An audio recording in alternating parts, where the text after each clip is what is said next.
Hello, fourth, fifth, and sixth grade. This is our last week, and I wanted to continue reading from Squirrels and Other Fur Bearers by John Burroughs. And we're going into the mice section, and I'm going to read half of it in this video, and then the other half will be in the second one. Okay, let's see how it goes. All right, wild mice.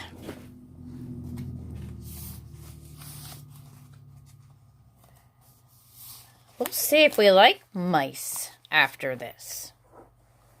Or if they turn out to be more like those ermine things. Which one was so vicious? Wasn't the porcupine? Do you remember which one? The mink was a little vicious. But I think it was the weasel that just was so crazy. Yeah. All right, let's see how the wild mice are. One of the prettiest and most abundant of our native mice is the deer mouse, also called the white-footed mouse. A very beautiful creature, nocturnal in his habits, with large ears and large fine eyes, full of a wild, harmless look. Harmless. Okay. He is daintily marked with white feet and a white belly. When disturbed by day, he is very easily captured, having none of the cunning or viciousness of the common old world mouse. He is found in both fields and woods. I have never found one. Have you? Maybe you have. It is he who, high in the hollow trunk of some tree, lays by a store of beech nuts for winter use. Every nut is carefully shelled with, and the cavity that serves as storehouse is lined with grass and leaves. Now, beech nut is not very big. We found some in the forest, and they were very, very tiny. So that was a lot of work for those mice to shell them. And they line the tree cavity with grass and leaves. The woodchopper frequently squanders this precious store. I have seen half a peck taken from one tree, as clean and white as if put up by the most delicate hands, as they were. How long it must have taken the little creature to collect this quantity, to hull them one by one. And hull, Hull, that's a term, to take out the outer protective bark, nutshell, to hull, one by one, and convey them up to his 5th-story chamber. But the deer mice do not always carry their supplies home in this manner. They often hide them. They hide them in the nearest convenient place. I have known them to carry a pint or more of hickory nuts. Now, hickory nuts are a little heavier. And deposit them in a pair of boots, standing in the chamber of an outhouse. Oh, that's kind of funny. Near the chestnut trees, they will fill little pocket-like depressions in the ground with chestnuts. In a grain field, they carry the grain under stones. Under some cover beneath cherry trees, they collect great numbers of cherry pits. I'm glad somebody likes to eat the pits. Hence, when cold weather comes, instead of staying at home like the chipmunk, they gad about hither and thither looking up their supplies. One may see their tracks on the snow everywhere in the woods and fields and by the roadside. The advantage of this way of living is that it leads to activity and probably to sociability. Ooh, we'll have to look for these deer mice tracks in the snow. One day on my walk in the woods, I saw at one point the mice tracks unusually thick around a small sugar maple. We looked at those seedlings of a sugar maple and sugar maples along the side of the graveyard. It was doubtless their granary, where 2 entrances to the cavity of the tree, one at the base and one 7 or 8 feet up. At the upper one, which was only just of the size of a mouse, a squirrel had been trying to break in. He had cut and chiseled the solid wood to the depth of nearly an inch, and his chips strewed the snow all about. He knew what was in there, and the mice knew that he knew, hence their apparent consternation. They had rushed wildly about over the snow, and I doubt not had given the piratical red squirrel a piece of their minds. A few yards away, the mice had a hole down in the snow, which perhaps led to some snug den under the ground. Hither they may have been slyly removing their stores, while the squirrel was at work with his back turned. One more night, and he would effect an entrance. What a good joke upon him if he found the cavity empty. These native mice, I imagine, have to make many precautions to prevent their winter stores being plundered by squirrels, who live, as it were, from hand to mouth. Now let's stop, and I want you to look at Mr. Burroughs' sketch of the deer mice or the white-footed mouse. Here you go. So cute.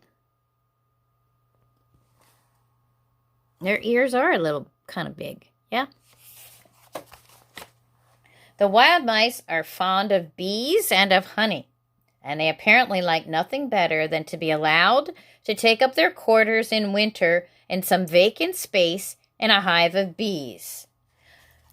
Really? Only a mouse, right, would make a home in a hive of bees. A chamber just over the bees seems to be preferred, as here they get the benefits of the warmth generated by the insects.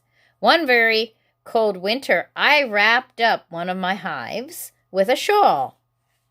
Does anybody here raise bees and have a beehive? Well, I guess it was a really cold winter, and he wrapped it up with a big fat shawl. Before long, I noticed that the shawl was beginning to have a very torn and tattered, let's see what he says, appearance. A torn and tattered appearance. On examination, I found that a native mouse had established itself in the top of the hive and had levied a ruinous tax upon the shawl to make itself a nest. Never was a fabric more completely reduced into its original elements than were large sections of that shawl. It was a masterly piece of analysis. The work of the wheel and the loom was exactly reversed, and what was once shawl was now the finest and softest of wool.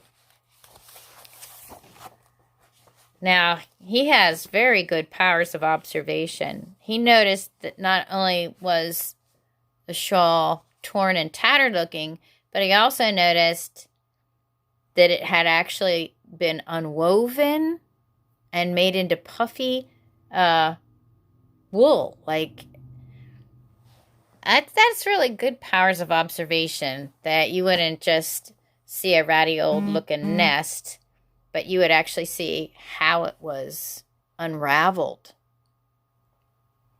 The white-footed mouse is much more common along the fences and in the woods than one would suspect.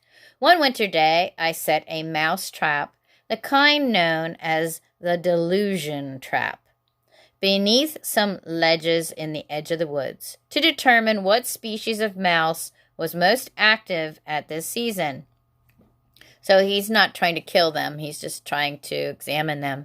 The snow fell so deeply that I did not visit my trap for 2 or 3 weeks. When I did so, it was literally packed full of white-footed mice. There were 7 in all, and not room for another. Our woods are full of these little creatures, and they appear to have a happy social time of it, even in the severest winters. Their little tunnels under the snow and their hurried leaps upon its surface may be noted everywhere. They link tree and stump, or rock and tree, by their pretty trails. They evidently travel for adventure and to hear the news, as well as for food. They know that foxes and owls are about, and they keep pretty close to cover.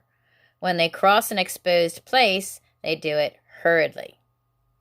The field or meadow mice doubtless welcome the snow. They can now come out of their dens in the ground or beneath the flat stones and lead a more free and active life. The snow is their friend. It keeps off the cold and it shields their movements from the eyes of their enemies, the owls, the hawks, and the foxes. Now they can venture abroad from their retreats without fear. They make little tunnels and roadways everywhere under the surface of the ground. They build winter houses under the great drifts. They found little mouse colonies in places where they have never been in summer.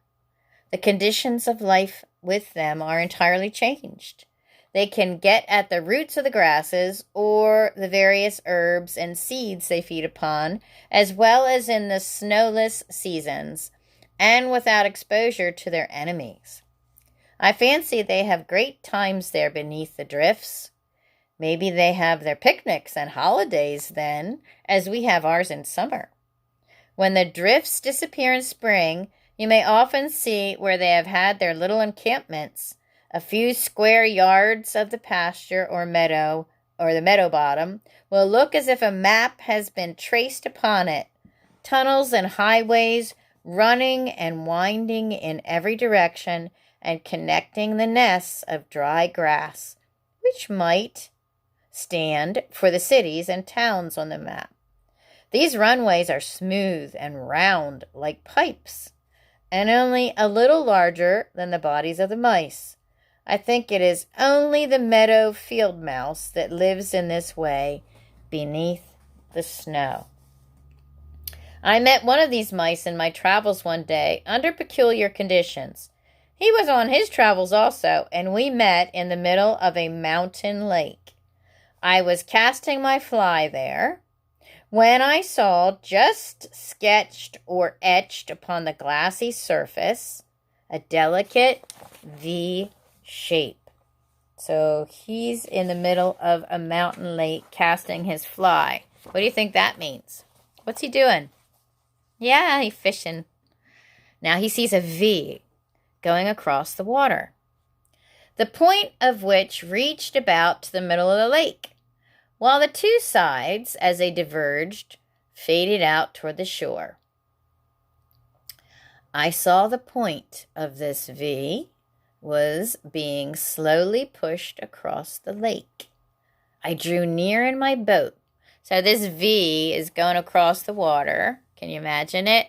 And it spreads out toward the shore, but the point of it is going across to the other side. Well, what is making that V? That's what he's curious about. What's making that V? I drew near in my boat, and behold, a little mouse swimming vigorously for the opposite shore. His little legs appeared like swiftly revolving wheels beneath him. As I came near, he dived under the water to escape me, but came up again like a cork, and just as quickly. It was laughable to see him repeatedly duck beneath the surface and pop back again in a twinkling. He could not keep under the water for more than a second or two. Presently, I reached him my oar, when he ran up it and into the palm of my hand, whoo, where he sat for some time and arranged his fur and warmed himself. Okay, so I can understand putting the oar into the water, but letting the mouse run up your arm and sit in your hand, I'm just not sure. I'd be so afraid he'd bite me. But he didn't. He just smoothed out his fur. He did not show the slightest fear. It was probably the first time he had ever shaken hands with a human being. He had doubtless lived all his life in the woods and was strangely unsophisticated. How his little round eyes did shine, and how he sniffed me to find out if I was more dangerous than I appeared to his sight. After a while, I put him down in the bottom of the boat and resumed my fishing. But it was not long before he became very restless and evidently wanted to go about his business. He would climb up to the edge of the boat and peer down into the water. Finally, he could brook the delay no longer and plunged boldly overboard.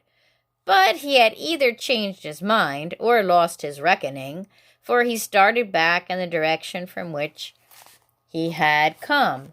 And the last I saw of him, he was a mere speck vanishing in the shadows near the shore.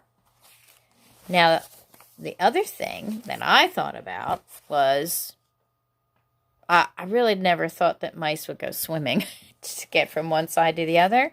I just never thought about that.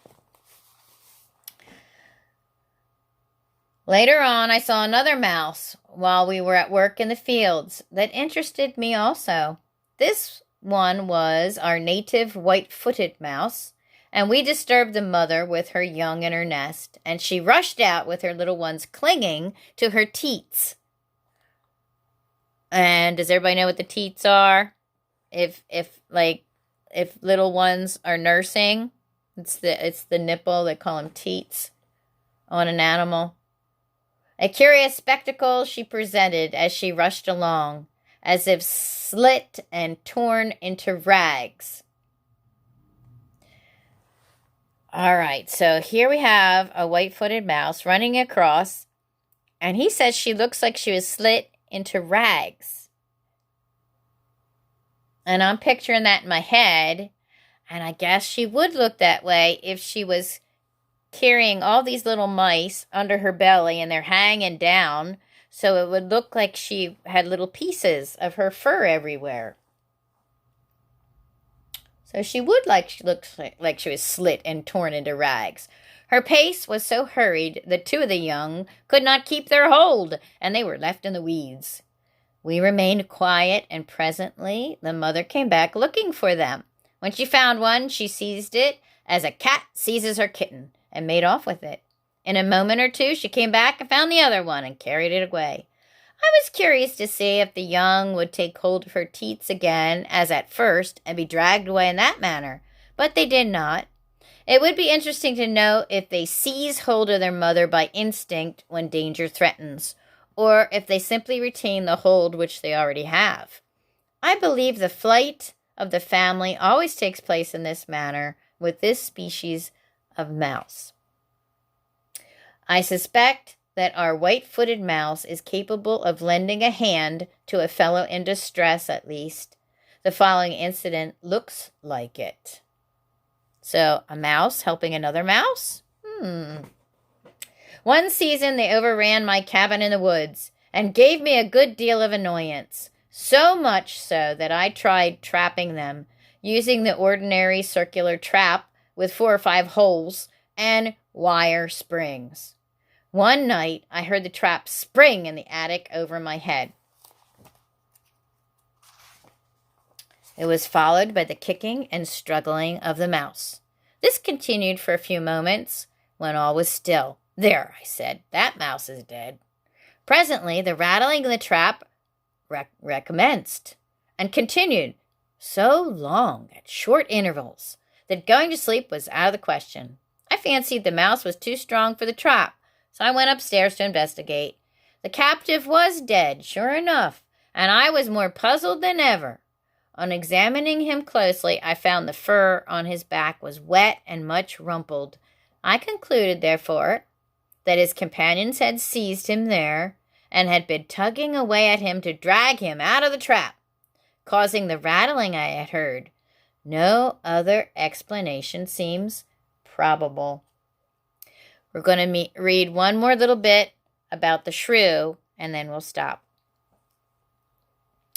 All right, so we've got the white-footed or deer mouse. We did the field mouse, and now we're doing a mouse like shrew. Shrew. S-H-E-W.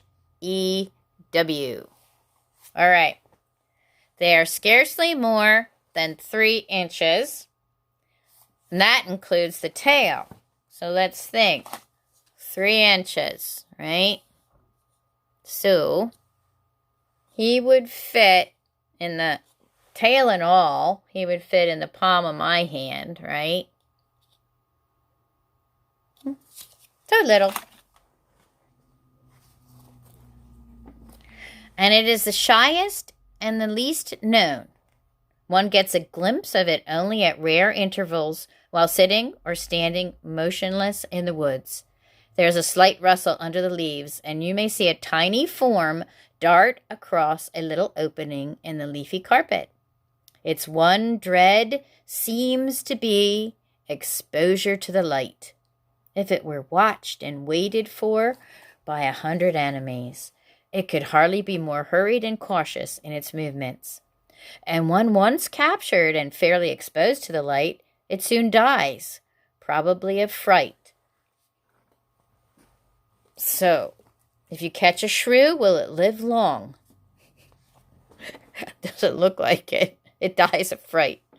One night in the midsummer, when I was camping in the woods, one of them got into an empty tin pail, and it was dead in the morning. A teacher caught one in a delusion trap and attempted to take it to her school to show her children, but it was dead when she got there. In winter, it makes little tunnels under the snow in the woods, now and then coming to the surface, and after a few jumps, diving under the snow again. Its tracks are like the most delicate stitching. I have never found its nest or seen its young. Like all the shrews, it lives mainly upon worms and insects. All right, and the second part will be about the jumping mice or the kangaroo mice. God bless you. Bye-bye.